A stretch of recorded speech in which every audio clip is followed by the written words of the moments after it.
হেতালি বন্ধ কৰক প্ৰধান শ্ৰেণীৰ ৰাইজক লৈ হেতালি বন্ধ কৰক মূল্য বৃদ্ধি ৰোধ কৰক মূল্য বৃদ্ধি ৰোধ কৰক আমাৰ সংগ্ৰাম চলিছে চৰকাৰ হুঁচিয়াৰ চৰকাৰ হাই ৰাষ্ট্ৰবাদী যুৱ ছাত্ৰ পৰিষদ কেন্দ্ৰীয় সমিতিৰ নিৰ্দেশ অনুযায়ী অসমৰ প্ৰত্যেকখন জিলা আজি এই কাৰ্যসূচী লোৱা হৈছে। তাৰে অংশ হিচাপে আমি তিনিচুকীয়া জিলা সমিতিয়ে আজি মাৰ্ঘেৰিটা মহকুমা সদৰত আজি 3 ঘণ্টীয়া অৱস্থান ধৰ্মত কাৰ্যসূচী ৰূপায়ণ কৰিছোঁ।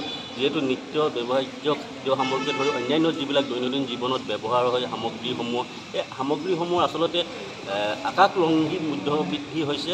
আৰু এই মূল্যবৃদ্ধিৰ ফলত সাধাৰণ শ্ৰেণীৰ ৰাইজ ক'ব গ'লে মধ্যবিত্ত দৰিদ্ৰ লোকসকল আজি জীয়াতু ভুগিবলগীয়া পৰিস্থিতি উদ্ভৱ হৈছে। তাৰ পিছতো কিন্তু অসমৰ চৰকাৰখনে কিন্তু আজি পৰ্যন্ত কোনো ধৰণৰ ব্যৱস্থা গ্ৰহণ কৰা পৰিলক্ষিত হোৱা নাই। গতিকে আজি আমি এই প্ৰতিবাদস্থলীৰ পৰা আমি মাৰ্ঘেৰিটাৰ মহকুমাধিপতি অসামৰিক বিষয়াৰ যোগেদি অসমৰ মুখ্যমন্ত্ৰী ডাঙৰীয়ালৈ আমি এখন স্মাৰকপত্ৰ প্ৰেৰণ কৰিম। আৰু এই স্মাৰকপত্ৰত আমাৰ যি দাবীসমূহ আছে, দাবীসমূহ যদি অতি শীঘ্ৰে যদি সমাধান নকৰে, অসমৰ সকলো শ্ৰেণীৰ ৰাইজৰ যি অভাৱ অভিযোগ, এই অভাৱ অভিযোগবিলাক যদি দূৰীকৰণ নকৰে, তেতিয়াহ'লে কিন্তু অসম জাতীয়তাবাদী যুৱ ছাত্ৰ পৰিষদে যি ধাৰাবাহিক যি আন্দোলন, এই আন্দোলন অব্যাহত থাকিব। গতিকে আজি এই প্ৰতিবাদস্থলীৰ পৰা আমি ৰাজ্য চৰকাৰক আমি সকীয়াই দিছোঁ যে অতি শীঘ্ৰে যদি মূল্যবৃদ্ধি ৰোধ নকৰে, তেতিয়াহ'লে অনাগত দিনত কিন্তু অসম জাতীয়তাবাদী যুৱ ছাত্ৰ পৰিষদে তীব্ৰ গণ আন্দোলন কৰিবলৈ বাধ্য হ'ব।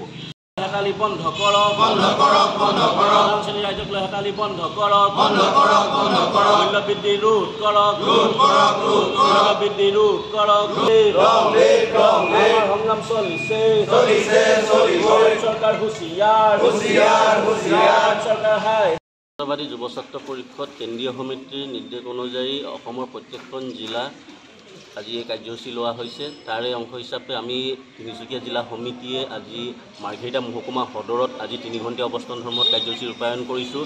যিহেতু নিত্য ব্যৱহাৰ্য খাদ্য সামগ্ৰী ধৰি অন্যান্য যিবিলাক দৈনন্দিন জীৱনত ব্যৱহাৰ হয় সামগ্ৰীসমূহ, এই সামগ্ৰীসমূহ আচলতে আকাশলংঘী মূল্যবৃদ্ধি হৈছে।